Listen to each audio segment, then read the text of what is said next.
Harvey also often mentions on his channel about new Negro of the month.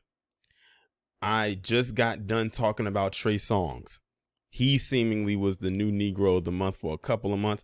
They got R. Kelly up out of there. They've been riding the wave of Bill Cosby. Chris Brown has been the new Negro of the month for years. And Michael Jackson, they'll find a way to make him the new Negro even after he's dead and gone. It doesn't even matter. You can be gone and they'll still find a way. And I'm sure there's some others out there who I can't think of because there's a lot of them. But now there's another entry. And that entry is none other than boxing legend and probably one of the best grill makers of all time, George Foreman.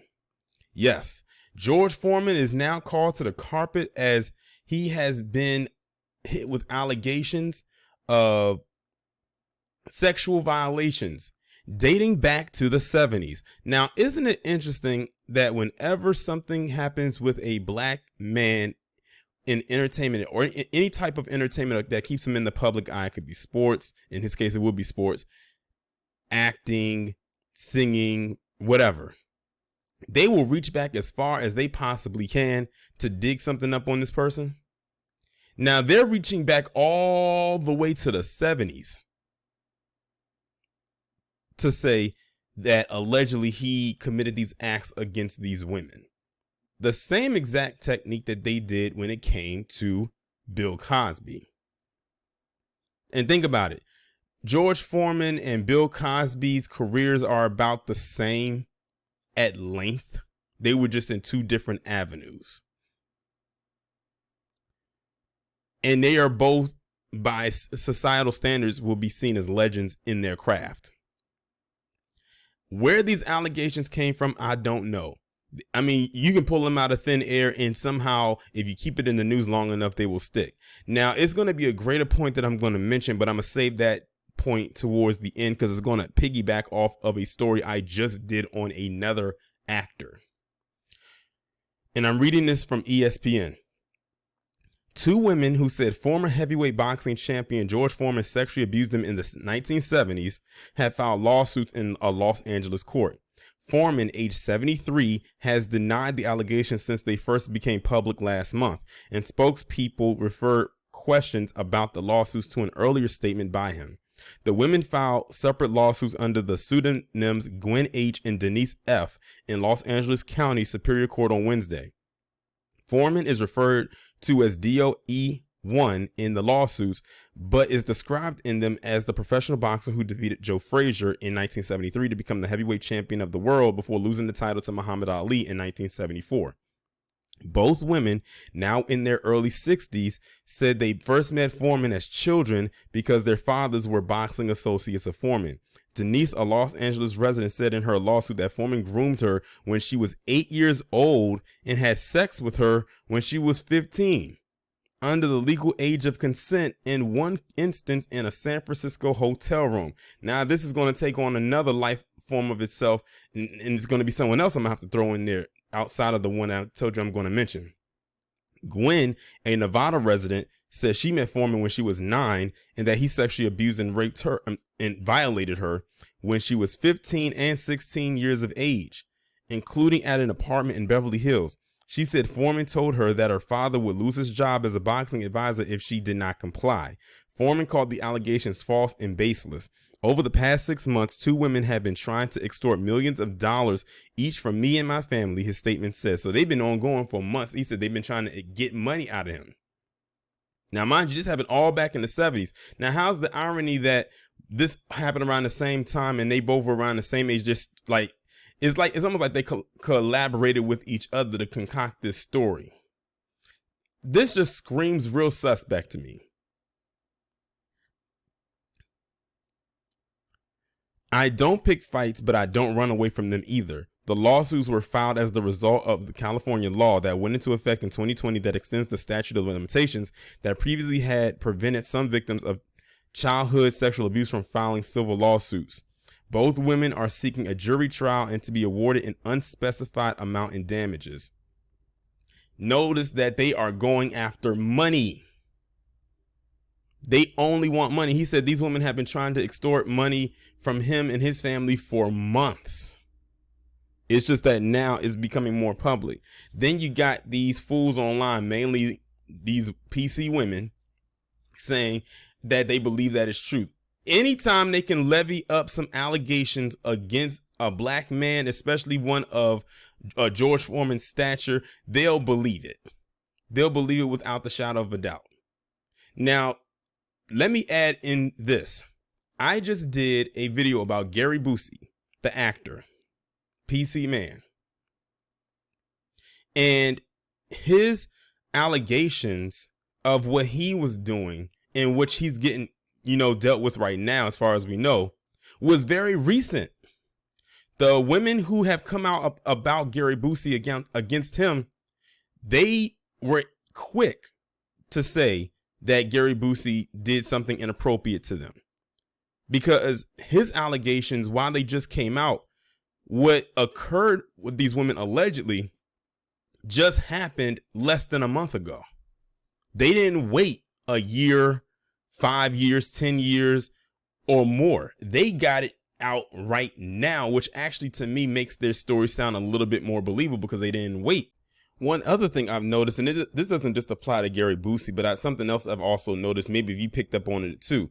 Do you notice that every time a PC man, and I'll use a man in this example since this is the subject, gets in trouble or gets something like this put on to him, it's not too long after do they have to find some way to bring a black man into it, and then that will somehow overshadow the PC man that they just talked about. Think about it. Gary Busey, he's under if you want to call it a microscope somewhat. Then what happened a few days later? This pops up. They are not slick. We're talking about two women right here who are making allegations against George Foreman that date back to the 70s, in the early 70s at that. We're talking about damn near 50 years ago. Just about.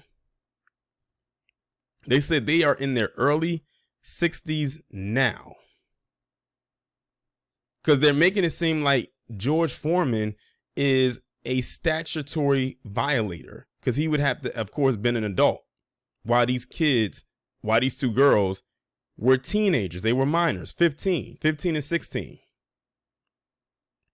I do not believe their story at all. That whole believe all women thing, you can't get that with me. Like I said, this story sounds really suspect to me. I believe him when he says that they were trying to extort money at him, because a lot of the times that's what a lot of them are trying to do anyway, is get money. Because why didn't they say anything then? Or why wait almost 50 years to say something? And speaking of grooming, let's talk about another individual, Ezra Miller. Did he or did he not groom that girl when she was very young, and she out there globe-trotting with him, leaving her family, even though I'm looking at her family with the side eye, because who just allows their daughter to just go run off with some random person? It doesn't matter if this person is an actor or whoever. You don't know them like that. You only know them for the stuff and the work they've done on the screen. But they don't want to talk about that. I do not believe these women's story.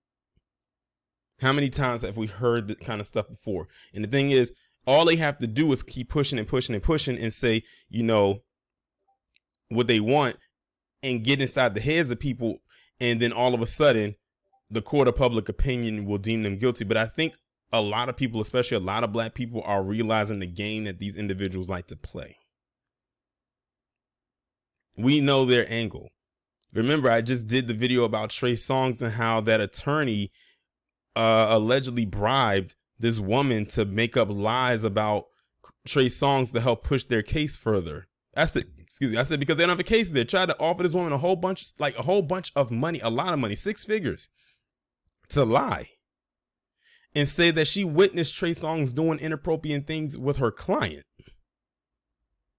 I said at that point, if that can be proven, they need to toss that case and she needs to be removed. Like, they need to take away her license, her lawyer license. And she needs to be brought up on charges as well for bribery, because that is a federal offense. And speaking of, I wouldn't be surprised if Gloria Allbad hops on this. This is right up her alley. Black man. I don't know what the ethnicity is of these two women, but let's just hypothetically say that they're PC. That's ripe for the picking. In LA, perfect. But yeah, I don't believe these women's stories. I really don't. They're going to have to come up with some undeniable proof that this is true. I don't know. I don't think I've ever taken people's words when it comes to something like this at face value. You have to prove without a shadow of a doubt that this is true, because these are some heavy allegations that you're making. When you make allegations such as these, you need to prove that it is what it is, because it's been so many black men historically who have gone to jail and probably still in jail behind the lie of a woman or women saying that they did something to them inappropriately and it turns out to not be true. Brian Banks comes to mind, and it's crazy I'm using them as an example, considering the one who made up them lies was a black female. But there are so many others out there. But I'm gonna go ahead now and end the video on that note. Y'all let me know what you think down in the comments. Hit the subscribe button if you are new. Make sure you hit that bell and have your notifications turned on to all. All the links will be down in the description. I will talk to you in the next one.